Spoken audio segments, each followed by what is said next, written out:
such an asshole. Now, bear with me here. Bear with me. I think I got it all dialed in. I had to tell the computer, hey, you got to tune into this. You got to use this microphone, and then you got to use this camera. And I have a bunch of requests, and that's not it. And I didn't want Finding Drive. Here we go. Finding Drive.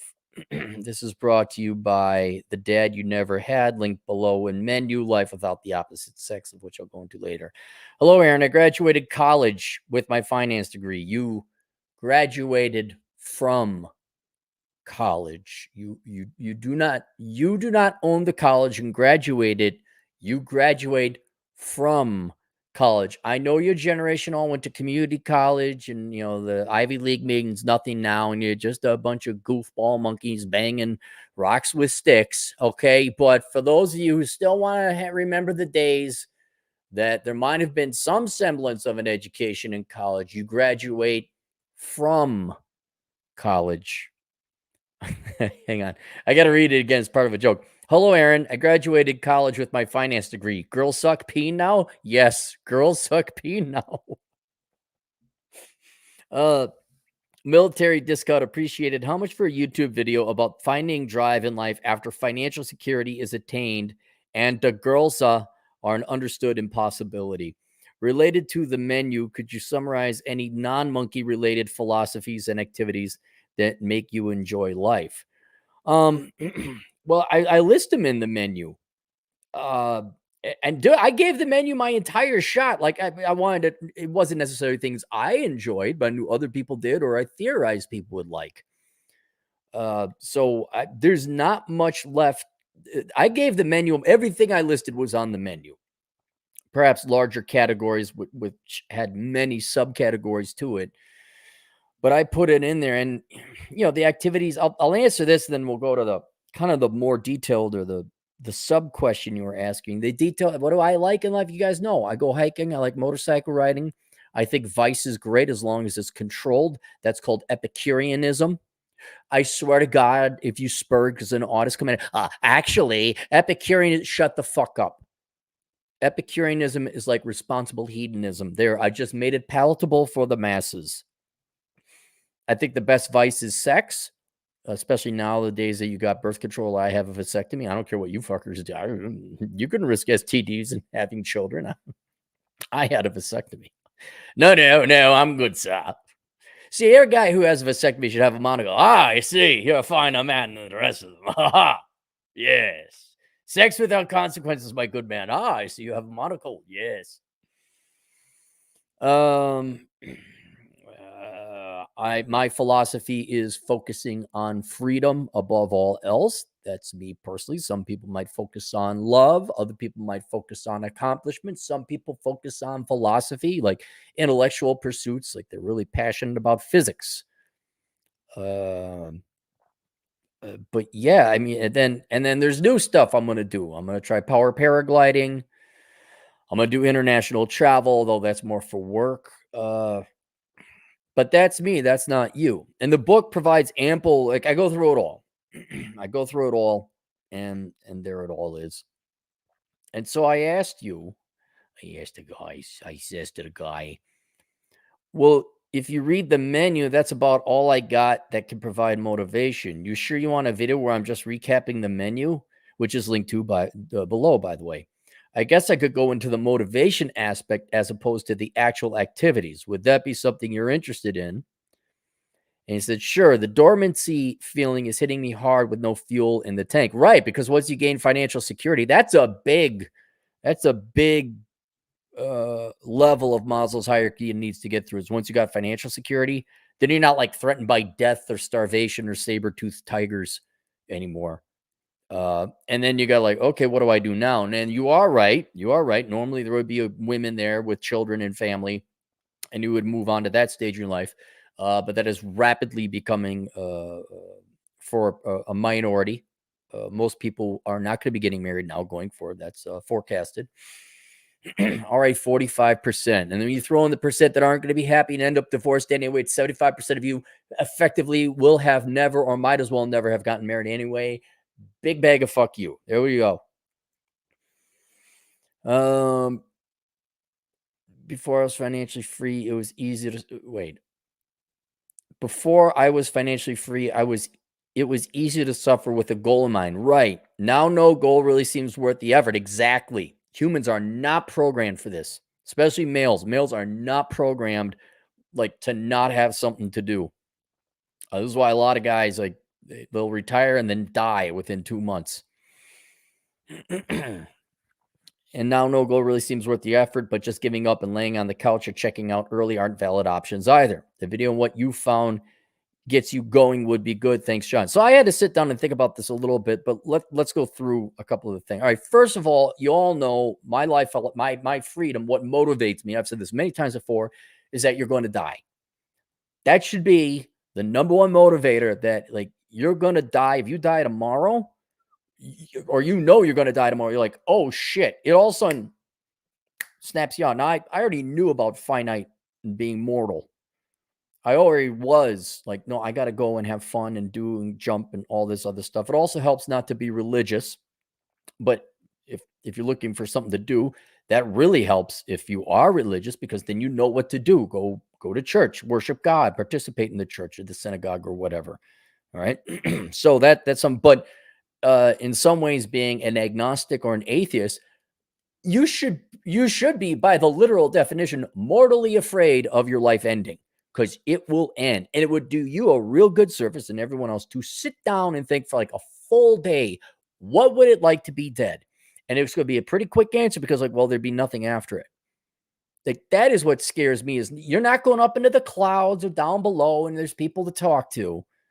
You're not looking at the earth saying, like, cheering on your team to go kill that group of people or smash the patriarchy. It's not that.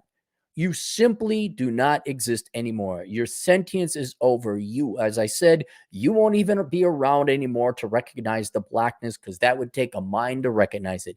You cease to exist. It's over.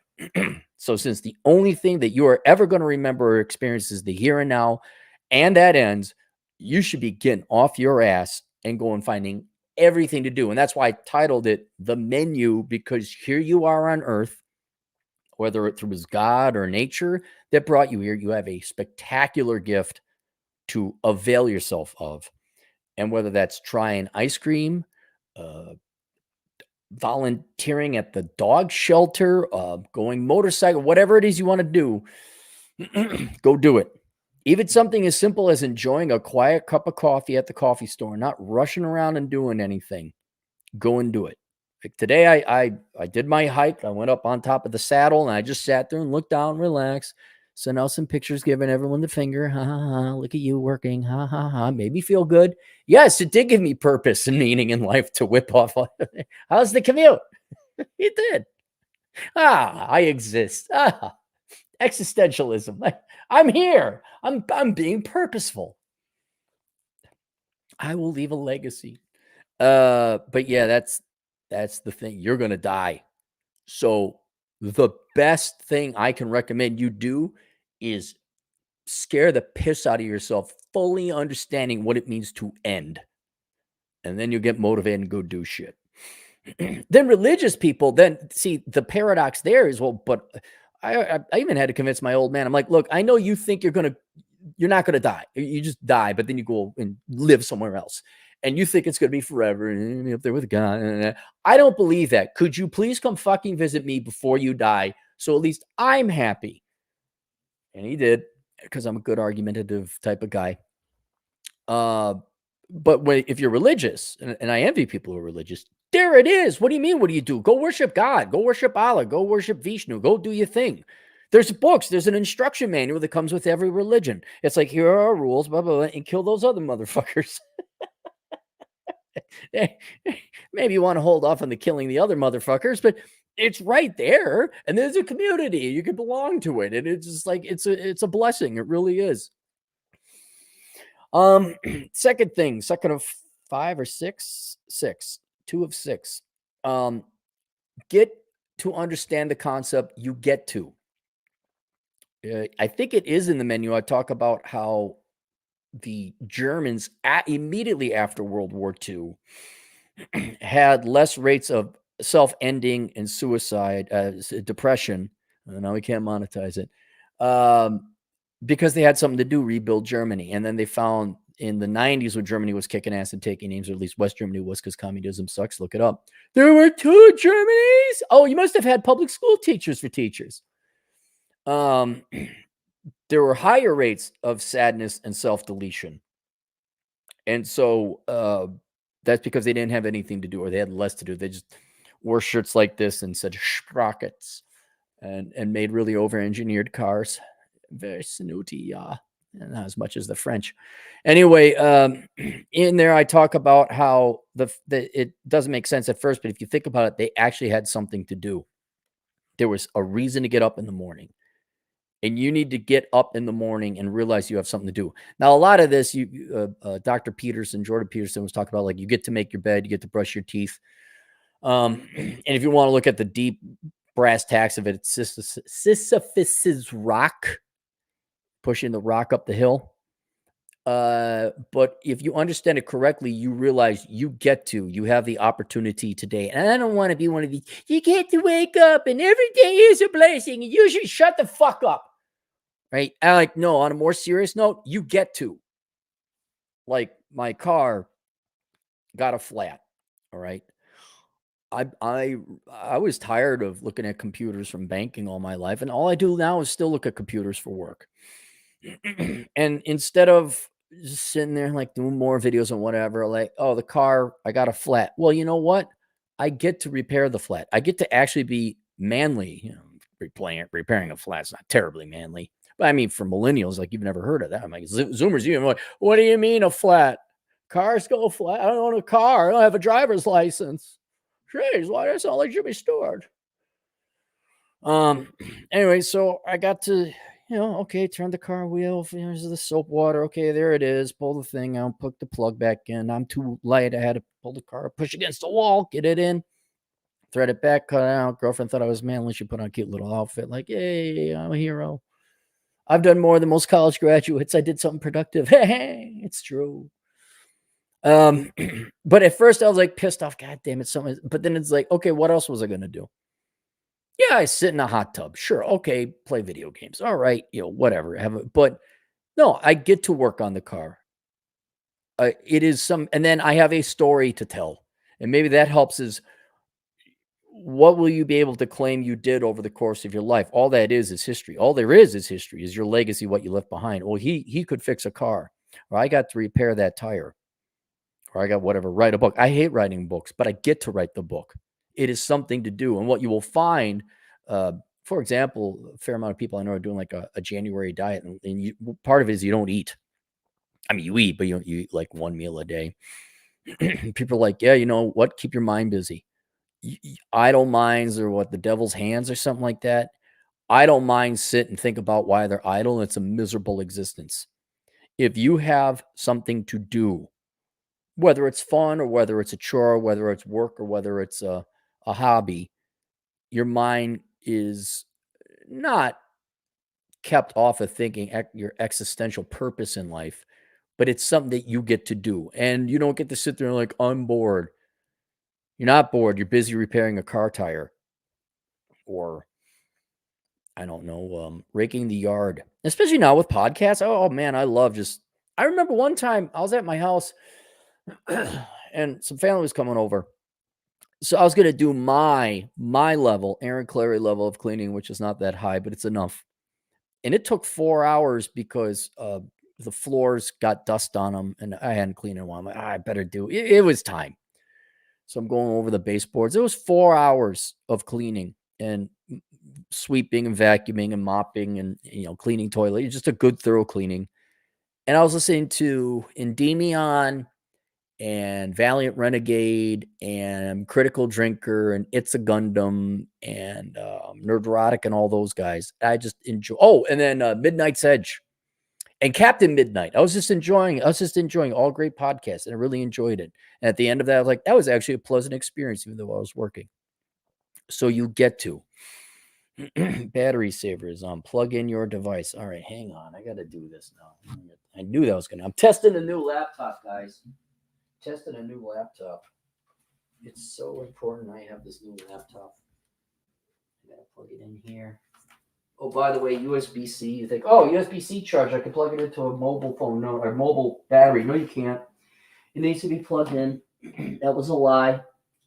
I hate all Silicon Valley people. I hate you all. Is that plugged in? Battery status plugged in. All right, good. All right, let's move that back up. So you have the pleasant. You get to see my pretty face up front. See, don't you feel better about it already? When you girls love to wake up next to this. The fuck do you want? Where's the fucking coffee? Oh, so there's that. Let me go here. Make sure we're still. Hang on. Okay, good. We're not. The good men and women at Cox are not being pussies right now. They're actually providing internet service. So the concept of if you could get to that point, you'd be really good. Hang on, let me make sure nothing else went kaput. We're all good. Okay, we're all good. Next note. Okay, here, this is critical. You have to understand that the nature of novelty and that it has a time limit. And I've talked about this before, but everything loses its novelty. It's the law of diminishing returns. The first donut tastes great. The 20th, you're throwing up. The first time you bang a girl, it's great. When you're married for 5 years and you're banging that same gal, yeah, it's true. We can't talk about it because it's politically incorrect. And look where that got us. But yeah, novelty has a time limit and you need to fight it, not by like trying to find joy and purpose and entertainment in things that you used to, but finding new things. And that is a job. That is a lifelong obligation, like brushing your teeth or hitting the gym. You have to make concerted efforts to go find new things. And a lot of time, I mean, there's probably 45 minutes a week, which over the years is a significant amount, that I'm driving around trying a new thing. Like I'm going to try a different restaurant, or I'm going to try and find something new. Like I had to pick up pickleball, which I'm sparingly getting some time playing in. I'm going to do power paragliding. You have to show there's that initial thing like I just want to stay at home and do nothing. And you know what? That's fine.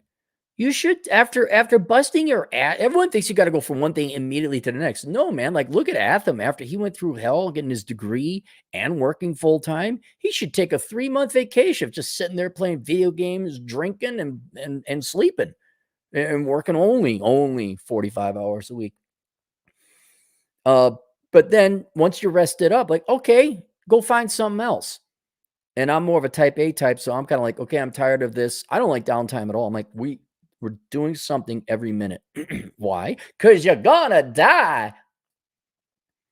And so I went out and found Dungeons and Dragons places, and those aren't worth it anymore because everyone is on the spectrum. And then I'll try something else. They opened up a fossil place on the north side of town, so I'm gonna give that a shot. You gotta keep on going. It is your job. Right. So you have to know that novelty has a time limit and your job is to find other things to do. Right. Related, but this is the fourth thing and a separate thing you have to do. Know that you will feel worse if you don't find new things to do than opposed to giving up and not doing anything. I understand, man, I just want to rest and do nothing and veg out and recover. Absolutely. But when you're like, oh, I'm so bored, but I don't feel like doing anything, you need to get off your ass and go do something. And that's where the job and the obligation comes in and the viewpoint you get to. You get to get outside and go do something. And what it is you ultimately choose, that's up to you. But you have to understand, if you choose inaction because you are demotivated, you will feel worse than that initial getting. You know how you got that gut feeling in the morning when you have to get up and go to work and it's cold and you just don't want to. I used to have knots in my stomach because I didn't get enough sleep. Okay, that pain, that initial pain of getting off your ass and fake motivating yourself just to fake it to get out, that pain does not compare to the pain of choosing to have inaction and sitting there and suffering the argument with your mind for hours, perhaps days on end as to, oh, what should I do? What's the solution? Get off your ass. Stop feeling sorry for yourself. And the reason it's not it's not a moral reason, it's you will continue to feel as bad and then progressively worse if you don't get off your ass. Ask any incel, basement dwelling, NILF, or NEET. All right, go ask them, see how their life is.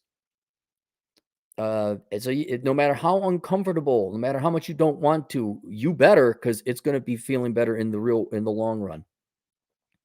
Also, then I took a note where it's akin. There's like some disease where you have to move. It's one of those weird diseases. Somebody who's a doctor could probably tell me. I heard there was some kind of disease where it makes you tired, but that's the worst thing you can do is rest. Normally, when you get sick, you should rest. This one's like, nope, you got to get up and move. You got to move because that's how you cure the disease. Because if you just sit there, it gets worse and worse and worse. Then there's also, again, a doctor, someone more educated than me in human anatomy could explain this, but you need to biophysiologically train your brain and your body to seek out exercise and purpose. More, I guess, your brain to seek out and to crave activity, and your body. How do I want it? Your mind to seek out. Yeah, that's right. You want to train your mind to seek out new experiences. You want to train your brain and your neurological system, your physical system, which would also include your body, to seek out exercise or activity. Even if I'm not saying you got to go to the gym, although that would help, but it wants to move around. Like when I get up in the morning, I'm like there for a little bit and we'll have coffee and all, but then I'm like, all right, let's go. Let's go. Bird strike. Let's go team bird strike. Jimmy the Penguin, Big Beak O'Reilly, Feather Stevens. No one's going to get that one. Oh, you're a penguin, so fuck it. Let's go. Bird strike.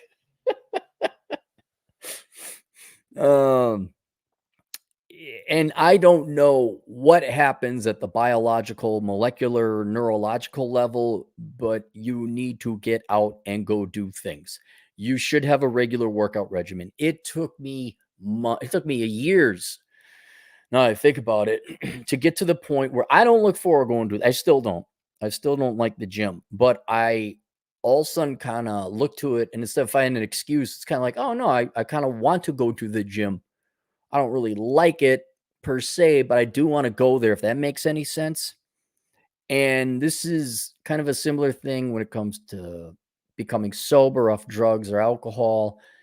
Your body physically needs to change. Biophysically, neurochemically needs to change to get used to activity, purpose, movement. I know it doesn't sound like much, just the physical activity of seeking something. Your body doesn't know that you're seeking some kind of mental stimulation, but it does know that it's got to get up and move around. And it usually takes 2 weeks. 2 weeks if you're detoxing, you need to go 2 weeks without booze or drugs or any kind of chemical substance, because then your brain starts to rewire and do without, and then it stops calling for it. I would imagine at least 2 weeks for your mind and your brain to start rewiring to the new stuff. Like, yep, we go for a walk every day. And then the new brain and the new body rewiring gets used to it, just like you get used to having a shot of booze all the time. It gets used to like, no, let's go for a walk. Yeah, let's go listen to the great one. Sinlibsoch.com. Just a warning before you do, though. It's a little, he's only a fan of the white man, if you know what I'm saying. People keep asking me, well, who's the great one? I'm like, I'll explain it one of these days. Your body needs to get used to that. And so just trying to ignore your brain, trying to ignore your mind, just like, nope, we're doing this for 2 weeks. We're walking every day for 2 miles for 2 weeks. All of a sudden, by the 15th day, you'd be like, oh, it's time to, like a dog gets used to eating at a certain time, wants to play ball at a certain time. Is your brain like, hey, isn't it time for a walk? Like, yeah, it is. And then you'll go do it. And then finally, as I said, sixth is I do believe in vice. I think that's the flavor of life, but you gotta balance it. I love drinking, man. Oh, do I love drinking. Drinking's great, but I just love it too much. And so this is where Epicureanism comes in, where it's balanced and responsible hedonism. You enjoy the vices of life, so as long as they don't hurt you. Again, I say sex today. For those of us who have a vasectomy, yeah, or girls who have your tube tied or whatever. There you go. There's, consequence-free sex. I don't know. There might be a group of people. I won't mention which half of people, but they're not as excited about sex as the other half. But I'm just saying, in theory, that would be a fun thing. There's nothing wrong with booze, of course. Most people can handle their booze. Drugs, I'm okay, as long as it doesn't hurt other people. I guess it can hurt you, but you really probably you shouldn't want to hurt you. Watching the sports ball game, as long as you got your life together and it's not the end all be all if your team wins, but you enjoy a good sports ball game. Sure. Okay. Watching the movies, a little bit of bread and circus. I'm trying to think. What you're a foodie. You really like food. Why are you going and working out? Okay. Go to McDonald's, go to Sonic. You into bondage? Go spank some girl or guy in his ass. Go tie some weights around your nutsack. Whatever gets you. Ask Vince. Vince is all about tying weights around his nutsack. That's why his balls droop so low. That's why he's got to duct tape him up to his stomach, because all the weights he's put on his ball sack, it stretches ball sack down to the ground. Plus, he's an old hairy man. So men's old hairy men, their balls naturally drop to the ground. So you wonder why, but he uses more duct tape than the average old man. Yeah, and that's so whatever it is that literally and metaphorically gets you off, it's vice. And then I guess with all that, you have to do these things. I'm too motivated. All right, well, do these things. Well, I'm not motivated enough to do them. I'm like, well, enjoy the suck. Because if you're not motivated to do anything, there's nothing worse than having nothing to do in life, which is about 85% of Americans.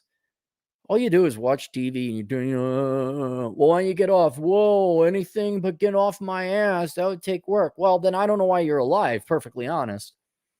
Because you're miserable and you're only existing to suffer in pain. Whereas, okay, there's a little bit of pain that comes with getting motivated and getting off your ass, but then the pain of being demotivated goes away. So when you rather have some kind of even if it's dumb, I like to bird watch. Oh, I dated one girl. We went on one date and she wanted to go bird watching. The most boring person. I was like, oh my God. No blowjobs on the bird watching trail, I presume. I'm going to go watch bird watching. Okay, but she enjoyed bird watching. It was something to do. She got out and okay, the sun's on. It's a perfectly fine hobby for some people. But yeah, man, that's a better life than I'm bored. I'm going to stay home and play video games. Playing video games can be fun too, but not if it's the only damn thing. So there you go. Oh, and I would say, even though it's obviously implied for younger people, you need to see the sun. There's this ball of light, ball of fire in the air. It's called the sun. You might want to go out there and take a look at it. All right. There you go. So link below to help you with this endeavor. 2 things to menu life without the opposite sex. There is a little bit of a motivational chapter in there, but it really is more of a menu. Like, here's what you can do. Hopefully this video was motivating enough. And then if you still have problems, like with the concept of you get to, namely defeating laziness, I mean, I recommend the course, The Dad You Never Had, which I have linked below, which it covers many, many other things, 12-hour course. But probably the most important course or chapter in that course is how to stop being lazy, which is pretty much the same question you're asking. That goes into a very deep psychological dive as to how to get motivated and the concept that you get to work, and without it, there's no purpose and meaning. And obviously, I go into more detail in it there. That might be worth the $149 the course is to you, especially if it gets you off your ass and motivated. because you'll make more. Being demotivated, you'll lose hundreds of thousands of dollars. Being motivated, you'll make at least tens of thousands of dollars. So I don't know if $149 class. It's the dad you never had that's available on Teachable. All right, super chats. We got 9. Shark Taws, $10. Sharks give me a motivation. There you go. See, some people like bird watching. Some people like sharks. I like learning about gravity in space and physics. They fight hard to live from the day they were born with no parents or purpose in life. Why? Because even they understand that life is precious. You only get one. Take care, Cap. Yeah, see, sharks understand. Well, could you imagine an emo, incel, neat shark? Yeah, when I swim. Like, don't sharks die if they don't keep swimming? Like, they don't breathe. They got to keep moving, right? Thomas Ballantyne, $5. Have you, or $2? Have you played pickleball with Mr. Clary yet? No. He's given me a pickleball set, and I've had very sparing. I've had very few games to play and very little time to play because it is tax season and all that other jazz. But we have not had the Clary a la Clary showdown. Mark Magana, $5. I chief FU money and then some in my late 30s, almost 44 now. I started working again because doing nothing was miserable about after a year. Yeah, exactly. I'm good after a long, hard slog, like finishing a book or whatever, finishing a house. I'm good for about 3 days of nothing. And then I'm like, all right, I got to have something to do. I got to go find something to do. PI, $5. In Sun Tzu's Art of War, always troll when given the opportunity to do so. Yeah, I recall him saying that. There's a whole chapter of trolling. He was a very wise man. FR, $2. Where's the jazz music? I don't have it on this computer. This is a new computer, and I will be introducing music again, but it'll be sparing. It was half and half. Half the people really didn't like the music. The other half of people did, but since it's annoying half the audience, I'm not gonna pain them with that. But I'll I'll bring it back occasionally. How to get girlfriend comfortable with quitting a job to raise kids without marriage? She has no security that you won't just leave. Yeah, you're right. She doesn't. I don't know. You just say, well, the kids need you. I would, because it's true. The kids are more important than either of you right now. I don't know why she had kids. If she was, if you here's the argument, and you're a little responsible here too. If you guys had kids, but no one's going to raise them, why did you have kids?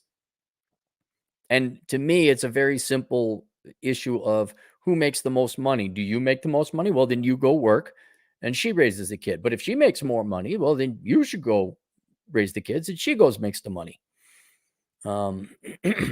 She has no security that you won't just leave. Right. So I guess she better be nice. I bet she better stay thin and attractive. She better suck a dick. She better be a good person. And then you too got to hold up your end of the bargain. You have to be a moral man. You can't just like, yeah, I'm done with this. I'm bored. And I think both of you could have a commitment to stick around until the youngest kid turns 18 and gets out of the house after graduating from high school. Yep. Look, and you could tell her, hi, how you doing, lady? You can't have your cake and eat it too. And it's not your fault. Understand, my dear, that you did not bring the level of distrust men have in women to this level. It was generations of women before with divorce and all that. And you have the court system. That is too bad. He can't trust you either, I guess. Because so I guess you all better have a real good conversation where, we're here for the kids. And fine, we find out we don't like each other. Cool. We're banging other people, but it's going to be quiet and clandestine. We are keeping it together for the kids. But I don't know if you noticed, there's these things called kids now in your life, and one of you two better stay home and raise them. It's always, what guarantee do I have? Like, when are you there? She gets to. Are you ready? Hang on. Let's go back. SDBW 1990. She gets to maintain herself and be a good wife and mother. She gets to. She has the opportunity to do so, as opposed to sitting and being a fat pig watching television or TikTok videos, as it more modernly is. Sorry. Thomas Ballantyne, $2. How epic would it be to see Sad Hill? It would be very epic, and I'm half tempted to fly the other way because I'm going to be in Thailand. It's only 6 hours to Dubai from Thailand. I'm like, okay. And then from there, I don't know what it is to Croatia. And then from Croatia, it's not that far to Sad Hill Cemetery, and from there I go across the Pacific. I might even go visit Long Balls Vince over there. I might even go visit him. Universal Coordinate, thank you very much for the 80 Australian dollar didgeridoos. I'll go buy some pet kangaroos with this. For the Cargill video, that was the funniest monologue. Oh, wait, you don't work at Cargill, do you? I'm sure they have a subsidiary out in Australia, but thank you generously for the $80. All I did was laugh so good. And as for YouTube super chats, you type in the word and it writes something completely different. That's why you can't read some of them.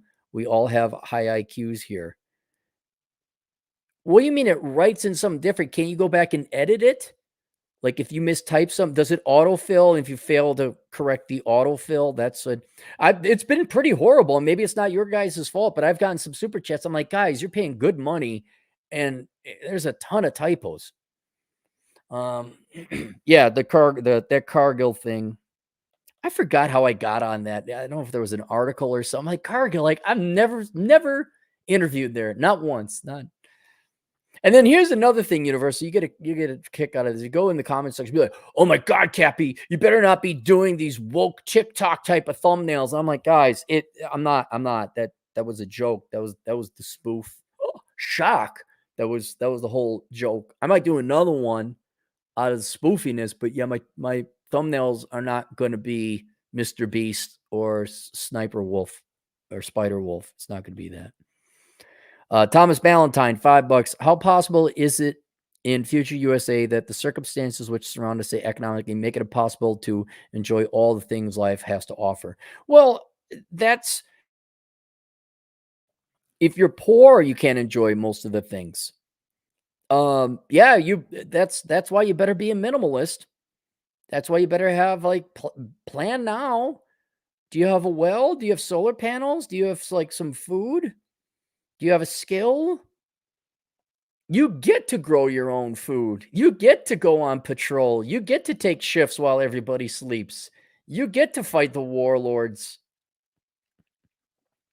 Here's something true. You do get to enjoy the decline.